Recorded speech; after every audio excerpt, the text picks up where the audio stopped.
بسم اللہ الرحمن الرحیم۔ لاکھوں درود پاک حضرت محمد صلی اللہ علیہ وآلہ وسلم اور آپ صلی اللہ علیہ وآلہ وسلم کی آل پر۔ السلام علیکم، میرا نام افتخار احمد ہے اور آپ میرا یوٹیوب چینل نالج دیکھ رہے ہیں۔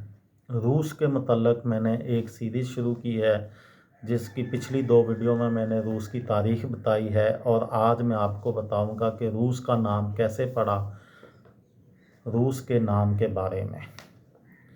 روس کی اصطلاح کا پہلا مقابلہ بازنطینی شہنشاہ کانسٹنٹائن آن تقریب اور آن دی رائن آف دی امپائر 10ویں صدی کی کتابوں میں ہوا، جس کی وجہ مملکت کیف ہے۔ روسی اصطلاح 1597 کے بعد سے استعمال کی گئی، اور اس کے بعد صرف شمال مشرقی روس مراد ہے، یعنی روسی اصطلاح شمال مشرقی روس تک محدود تھی، لیکن اس کے بعد گریٹر لیتھوینیا اور پولینڈ، جس کے ذریعے متحد رہے تھے، درج نہیں کیا گیا۔ روسی آبادی علاقوں میں، یعنی ماسکو حکومت مغربی یورپ میں، لیکن خود روس میں کبھی بھی نہیں۔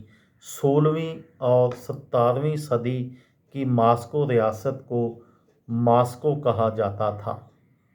اس کے باشندے مسکوائٹس۔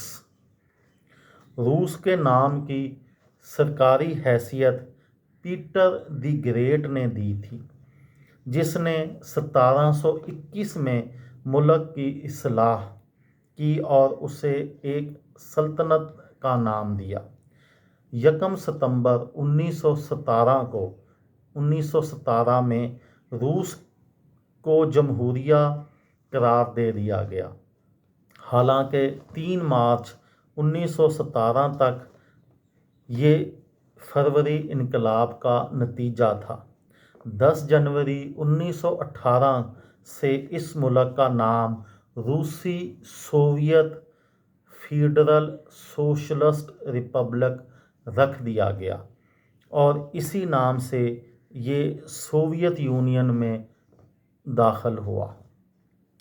12 جون 1990 کو RSFSR کے عوامی نمائندوں کے پہلے اجلاس نے روسی فیڈریشن کی ریاستی خود مختاری کے اعلامیہ کی منظوری دی۔ 8 دسمبر 1991 میں روس، یوکرین اور بیلاروس کے سربراہان مملکت کی ایک میٹنگ کے بعد جنگ بندی کا اعلان کیا گیا اور دولت مشترکہ کی آزاد ریاستوں CIS کے قیام کا اعلان کیا گیا۔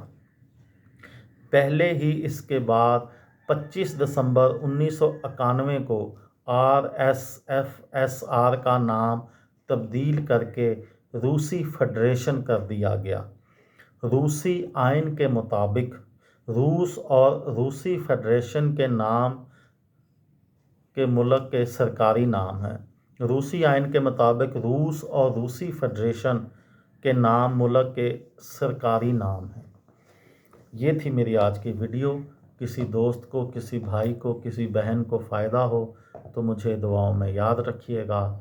دل پاکستان، جان پاکستان۔ السلام علیکم۔